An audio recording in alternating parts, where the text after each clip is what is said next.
Bismillahirrahmanirrahim. Assalamualaikum warahmatullahi wabarakatuh. Oke, mahasiswaku yang hebat, mahasiswa super. Alhamdulillah, pada kesempatan hari ini kita diberikan nikmat yang luar biasa oleh Allah ya. Diberikan nikmat sehat, nikmat kesempatan sehingga kita bisa belajar pada mata kuliah manajemen keperawatan. Topik kali ini adalah supervisi keperawatan. Oke, nanti apa saja yang akan kita pelajari terkait dengan supervisi keperawatan. Ya, diharapkan nanti setelah mengikuti perkuliahan ini kalian akan mampu memahami tentang definisi supervisi. Kemudian mengenal tentang unsur-unsur yang ada di dalam supervisi. Dan yang ketiga yaitu mengetahui tentang model-model supervisi yang ada di dalam pelayanan keperawatan. Oke, selanjutnya kita akan mulai mempelajari dulu terkait dengan apa itu sebenarnya supervisi ya. Supervisi dari beberapa definisi sebenarnya hampir mirip. Saya mengutip definisi yang disampaikan oleh Marquis dan Houston di tahun 2010 yang menyebutkan bahwa supervisi itu merupakan sebuah bagian dari fungsi pengarahan ya. Kalau pada pertemuan sebelumnya kita belajar tentang fungsi pengarahan yaitu motivasi, dan ini adalah salah satu dari fungsi pengarahan. Supervisi ini maksudnya salah satunya ya, selain kemarin motivasi. Apa sebenarnya fungsi dari supervisi atau peran dari supervisi tersebut? Perannya adalah mengendalikan semua hal di dalam keperawatan agar berjalan sesuai dengan program yang telah direncanakan. Jadi diharapkan program yang sudah direncanakan itu akan berjalan dengan baik dan tidak ada kendala. Jadi nanti targetnya akan tercapai, harapannya seperti itu. Nah, di dalam kegiatan supervisi ini meliputi beberapa tahapan atau beberapa tindakan, yaitu mulai dari tahap awal itu adalah penentuan, kemudian dilanjutkan dengan pengawasan ya. Apa yang dilakukan dari penentuan dan pengawasan ini adalah memberikan jaminan supaya asuhan keperawatan yang diberikan kepada pasien itu memang tercapai secara efektif dan efisien. Sehingga kalau kalian membuat sebuah asuhan keperawatan, ibaratnya kalian menetapkan sebuah tujuan, nah tujuan itu pada saat dibuat bisa tercapai dan berjalan secara efektif dan efisien, maksudnya seperti itu. Oke, berikutnya kita akan mempelajari tentang tujuan supervisi. Kenapa harus ada supervisi di dalam keperawatan itu ya? Apa sebenarnya yang melatar belakangi atau tujuan yang diharapkan dengan adanya supervisi itu apa sebenarnya? Nah, ini ya yang perlu kita pelajari atau kita pahami. Yang pertama adalah supervisor itu bisa bertindak sebagai support ya, memberikan support. Artinya apa? Ini saya menyaring dari beberapa yang melakukan resume dari beberapa penelitian yang menunjukkan bahwa seorang supervisor itu apabila memberikan support, memberikan dukungan kerja kepada bawahannya ya, kepada perawat, itu ternyata akan mengurangi stres kerja dari perawat. Jadi kalau misalkan supervisor itu sering memberikan dukungan kepada perawat, ternyata perawat bekerja di ruangan itu akan bisa diminimalkan stresnya ya. Nah, ini berbeda kalau misalkan seorang supervisor itu sama sekali tidak pernah memberikan support ya. Support itu bisa beragam, misalkan ya supportnya dalam bentuk pemberian reward atas usaha atau kinerja yang sudah diberikan. Nah, kalau misalkan perawat itu dalam melakukan pekerjaan itu dihargai, nah stres kerjanya akan berkurang. Nah, itu contohnya. Berikutnya adalah peningkatan kinerja ya. Kenapa kok bisa? Dengan adanya supervisi, kinerja perawat itu bisa ditingkatkan. Nah, dengan adanya supervisi dari atasan ataupun seniornya, ini nanti akan membuat perawat itu kemudian tadi, nah ini ada hubungannya. Kalau dia dihargai, kinerjanya akan meningkat, dan berikutnya akan muncul kepuasan kerja pada perawat tersebut. Jadi pada saat bekerja benar-benar tidak ada beban gitu ya. Oke, berikutnya adalah dengan adanya supervisi itu tujuannya nanti bisa menciptakan lingkungan yang kondusif. Dalam hal ini adalah lingkungan kerja yang dimaksud. Jadi dengan adanya supervisi itu, ya lingkungan tempat kerja itu diharapkan bisa kondusif, tidak banyak konflik berkepanjangan, sehingga masing-masing individu itu bisa leluasa melaksanakan tugasnya. Nah, nanti di belakang akan saya tunjukkan seperti apa sebenarnya kontribusi sebuah supervisi itu ternyata memang bisa meningkatkan kondisi atau sebuah situasi kerja yang memang nyaman untuk staf yang ada di rumah sakit gitu ya. Oke, ini adalah tujuan dari supervisi. Nah, berikutnya unsur pokok di dalam supervisi ya. Ada 5 unsur. Yang pertama adalah pelaksana, yang kedua nanti sasarannya, yang ketiga adalah frekuensi, yang keempat tujuan, dan yang kelima adalah supervisi. Kita akan membahas one by one, satu demi satu dari unsur-unsur yang ada di dalam supervisi. Yang pertama adalah unsur pelaksana. Nah, siapa yang bertugas atau yang bertanggung jawab melakukan supervisi? Nah, yang diberikan amanah atau diberikan tanggung jawab melakukan supervisi itu adalah seorang atasan, ya, atasan langsungnya, atau bisa seseorang yang mempunyai kelebihan. Dalam hal ini statusnya status apa? Status di dalam organisasinya. Artinya bisa saja dia kemudian meskipun bukan seorang, misalkan ya, bukan seorang kepala ruangan, tetapi dia mempunyai kompetensi di dalam organisasi keperawatan. Nah, itu bisa menjadi seorang supervisor. Kemudian pelaksana berikutnya adalah supervisor itu harus memiliki pengetahuan dan keterampilan. Kenapa? Nanti dalam melakukan tanggung jawabnya pasti 2 indikator ini akan sangat berpengaruh. Apabila supervisornya tidak mempunyai kecukupan pengetahuan, nah itu akan berbahaya nanti pada saat dia memberikan mengevaluasi, misalnya mengevaluasi dari perawat atau staf yang ada di rumah sakit. Nah, nanti bisa salah sasaran. Artinya tidak tepat pada saat memberikan saran, pengetahuannya tidak mencukupi, ya akhirnya keliru nanti yang disampaikan. Begitu juga dengan keterampilan, karena pada saat supervisi itu tidak hanya dalam bentuk tadi memberikan support atau hanya dukungan, tetapi juga dalam bentuk coaching atau bimbingan, ya, berikan bimbingan. Nah, kalau misalkan supervisornya kemudian tidak kompeten, tidak mempunyai keterampilan yang cukup, nah bagaimana bisa dia menjadi contoh untuk bawahannya atau perawat yang akan disupervisi. Nah, berikutnya seorang supervisor itu dia mempunyai tanggung jawab penuh untuk melakukan evaluasi, ya.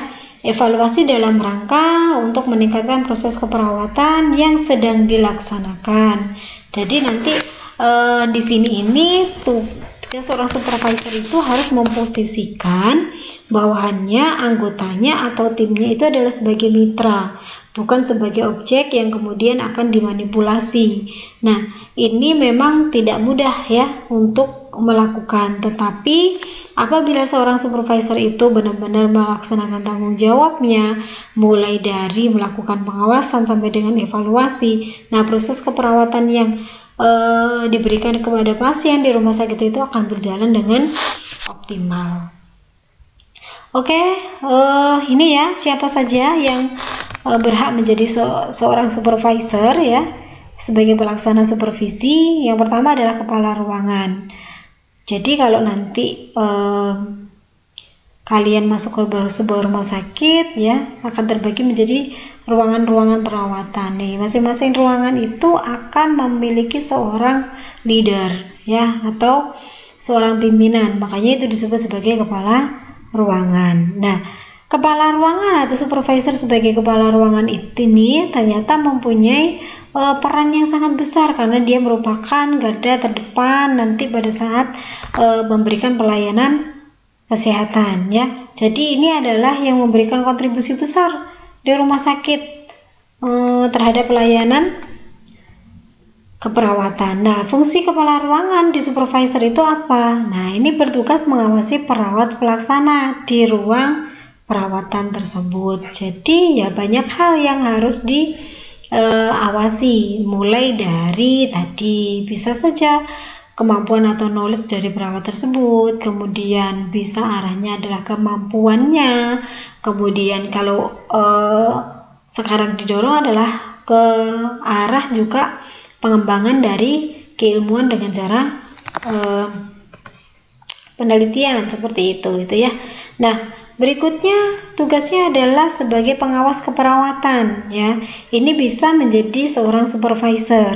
Nah, pengawas keperawatan ini nanti dia akan melakukan supervisi atau bertanggung jawab kepada kepala ruangan. Jadi kalau tadi kepala ruangan itu adalah mengevaluasi, mensupervisi dari anak buahnya. Nah, kepala ruangan kemudian akan dievaluasi oleh siapa? Akan dievaluasi yang namanya sebagai pengawas keperawatan. Jadi nanti di masing-masing instalasi atau di masing-masing unit atau di SMF itu ya akan ada yang namanya pengawas keperawatan. Yang ketiga yang bisa menjadi pelaksana supervisi atau supervisor ya adalah kepala bidang keperawatan atau disebutnya yang familiar itu adalah kabid keperawatan.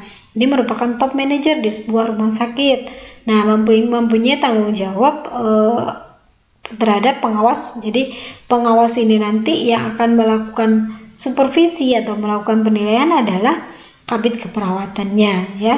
Jadi ini bisa dilakukan pengawasan baik secara langsung ataupun tidak langsung. Nah, berikutnya tadi itu adalah yang bisa menjadi seorang supervisor. Itu saja ternyata tidak cukup ya. Jadi ada 5 syarat yang harus terpenuhi. Misalkan tadi sudah mendaftarkan untuk menjadi sudah diterima menjadi seorang kepala ruangan, misalnya dia seorang kepala ruangan. Nah, tetapi itu saja tidak cukup ya. Oke, dia memenuhi unsur yang pertama sebagai atasan langsung. Nah, ini terpenuhi. Tapi bagaimana dengan syarat yang lainnya ya? Yang harus kita lihat lagi adalah mempunyai kompetensi ya. Memang seharusnya ini lebih unggul dibandingkan staf yang lain. Jadi nanti pada saat memberikan pendampingan itu akan sangat tepat. Kemudian terampil juga ya. Secara prinsip dan teknik menguasai. Jadi tidak hanya kemampuan secara tindakan, tidak secara, tetapi ini juga maksudnya dia memahami bagaimana hubungan antara interpersonal. Syarat berikutnya adalah edukatif dan suportif ya. Jadi harapannya seorang supervisor itu bisa memberikan penjelasan, memberikan motivasi, bukan malah menjadi seorang otoriter untuk anak buahnya. Berikutnya lagi adalah cukup luas ya.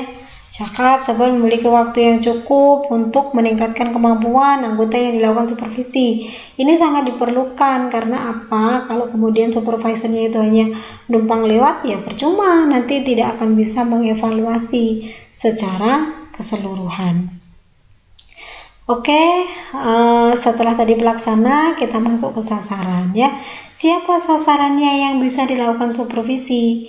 Yang disupervisi itu yang adalah pekerjaan yang dilakukan oleh bawahannya, atau untuk lebih mudahnya bolehlah kita sedang mengevaluasi kinerja dari bawahannya. Makanya tadi kenapa kepala ruangan kemudian mengevaluasi anggota di dalam kelompoknya, kemudian nanti kepala ruangan itu akan disupervisi oleh pengawas dan seterusnya tadi ya. Itu sasarannya. Nah, berikutnya ke frekuensi. Kapan sebenarnya supervisi itu tepat dilakukan? Ini masing-masing rumah sakit atau masing-masing ruangan juga mempunyai kebijakan yang tidak sama. Ada yang menetapkan bahwa supervisi itu setidaknya 1 bulan sekali, atau pada saat ada permasalahan. Kalau tidak ada permasalahan atau mungkin permasalahannya meningkat baru dilakukan supervisi. Tidak seperti itu sebenarnya ya. Jadi supervisi itu disesuaikan dengan kebutuhan di masing-masing ruangan. Nah, itu bisa ditetapkan, tidak harus menunggu 1 bulan sekali. Nah, oke, berikutnya ya, tujuan dari supervisi itu sebenarnya apa? Kenapa kok kemudian harus ada supervisi ya? Yang pertama adalah untuk mengorganisasi staf dan pelaksana keperawatan ya, supaya kemudian tidak hilang gitu ya, hilang jejaknya gitu. Berikutnya adalah yang kedua, tujuannya adalah melakukan training terhadap staf dan pelaksana keperawatan.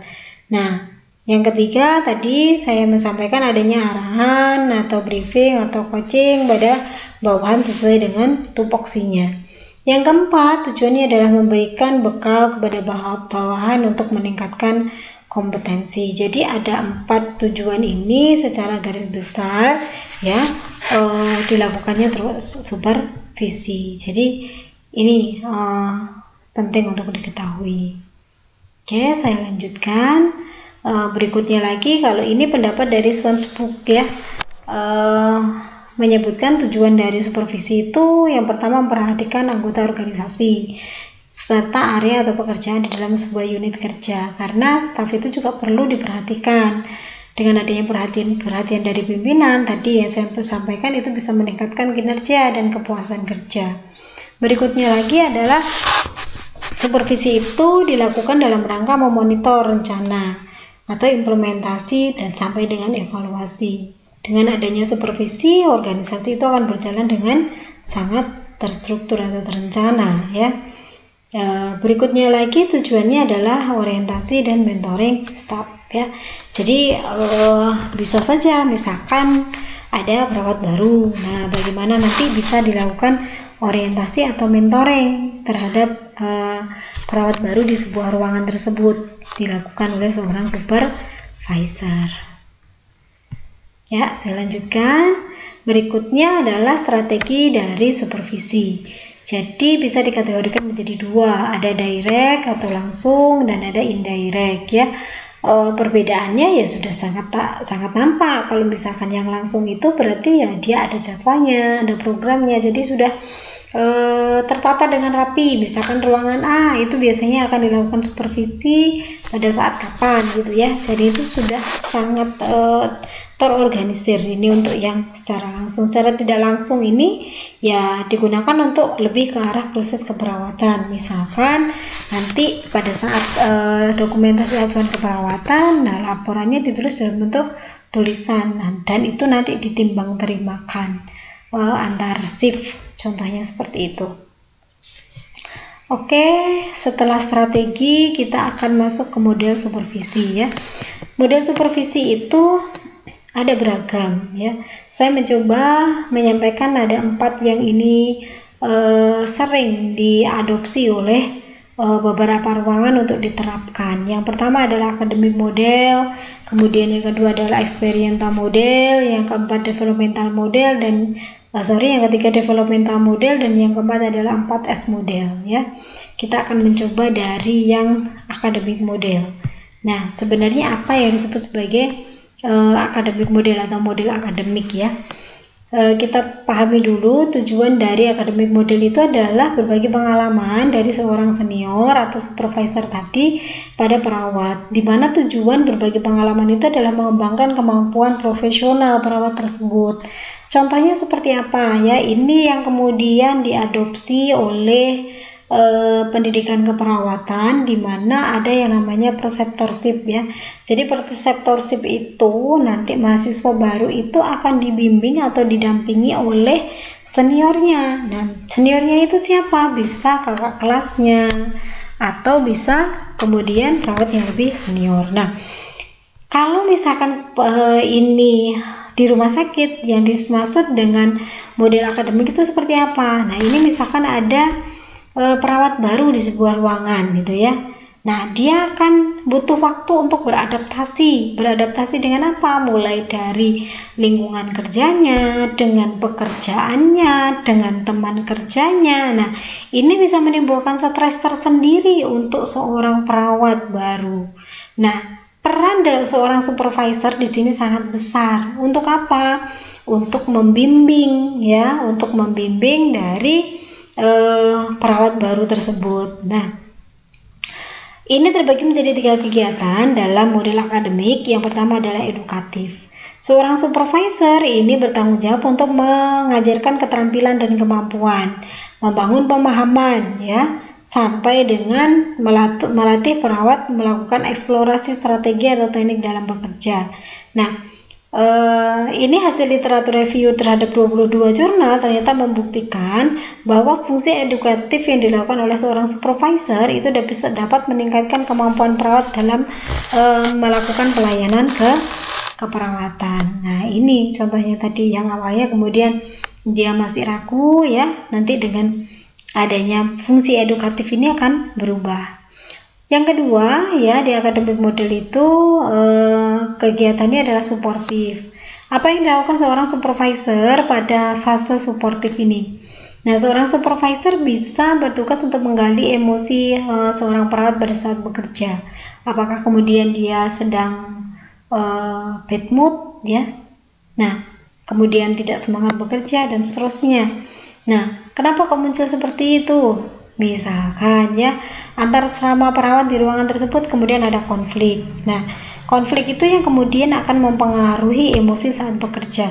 Seseorang pada saat emosinya itu tidak nyaman biasanya akan berpengaruh pada kualitas pekerjaannya. Dan ingat, ini yang akan dilayani adalah seorang pasien. Begitu kemudian perawatnya tidak aware ya, perawatnya kemudian tidak kooperatif, nah ini juga akan mengganggu gitu ya. Oke, nah berikutnya lagi adalah fungsi suportif ini bisa dilakukan oleh supervisor untuk meningkatkan kemampuan perawat dalam mengatasi konflik dengan rekan kerja. Jadi ya, jangan sampai kemudian sesama rekan kerja ada konflik. Nah, nanti tidak bisa melakukan kolaborasi atau kerjasama.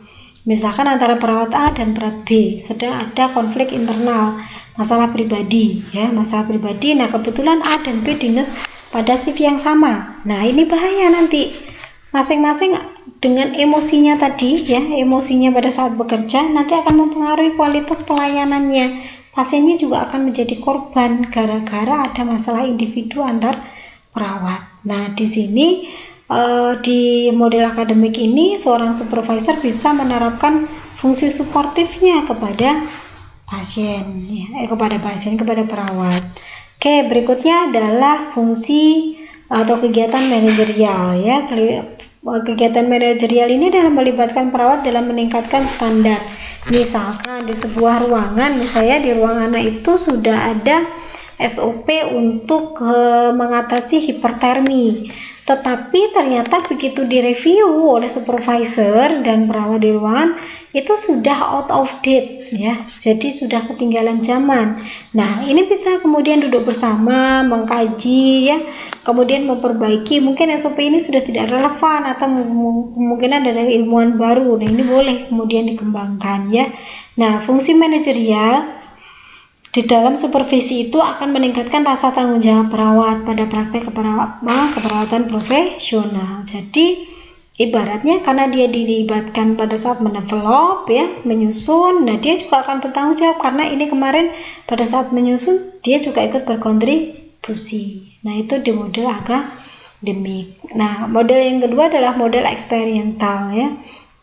Ini dikenal dengan model training and mentoring, di mana seorang supervisor nanti mengajarkan teknik atau tindakan keperawatan seperti yang pernah kalian dapatkan. Jadi nanti masing-masing dosen itu akan memberikan training atau mentoring. Nah, di model ini supervisor nanti bisa mengajarkan teknik atau tindakan keperawatan macam-macam, mulai dari pemasangan infus ya, kemudian memberikan terapi cairan dan seterusnya. Nah, trainingnya dilakukan secara bersenjang ya, mulai dari perawat pemula sampai dengan lanjut. Harapannya apa? Nanti dia sudah punya basic ya. Nah, basic itu kemudian masuk ke level berikutnya itu sudah cukup sebagai bekal. Oke. Berikutnya lagi, supervisor pada model eksperimental ini bertindak sebagai motivator ya. Ya, ini memotivasi stafnya. Oke. Model berikutnya adalah developmental model ya. Awalnya ini dikembangkan di rumah sakit jiwa dengan tujuan adalah meningkatkan atau memberikan perkembangan mental pada pasien. Tetapi kemudian ini diadopsi menjadi salah satu model dari developmental model, di mana ini nanti supervisor bertanggung jawab membimbing staffnya siapa? Ya perawat yang ada di bawahnya, agar nanti perawat kamu itu bisa menjadi agen of change ya, atau agen perubahan. Nah, nanti begitu perawat itu sudah bisa menjadi agen perubahan di ruangan tersebut, nah kegiatan itu diharapkan nanti akan bisa ditransfer kepada pasien, sehingga manfaatnya tidak hanya dirasakan oleh perawat tersebut, tetapi juga bisa dirasakan manfaatnya oleh pasien. Nah, ini sampel contoh ya. Jadi ini adalah supervisornya, kemudian ini adalah perawat yang disupervisi. Jadi harapannya begitu supervisor itu membimbing, nah ini bisa menjadi agen perubahan. Nanti yang awalnya misalkan ngatur tetesan infusi, wes pokoknya asnet ya, asal netes. Nah ternyata tidak boleh. Nah itu contohnya. Nah berikutnya lagi adalah model yang terakhir, yaitu model 4S ya. Model ini harus diterapkan pada ruangan yang memang sudah mencukupi SDM-nya terkait dengan nurse. Nah, yang belum memang belum bisa kalau menurut model 4S ini. Kenapa? Karena nanti yang register nurse-nya ya, RN-nya nanti dia akan membimbing 6 sampai dengan 8 mahasiswa ya. Nah, nanti meliputi apa saja? Nah, ini mulai dari struktur, skill, support ya, dan sebagainya nanti akan diajarkan.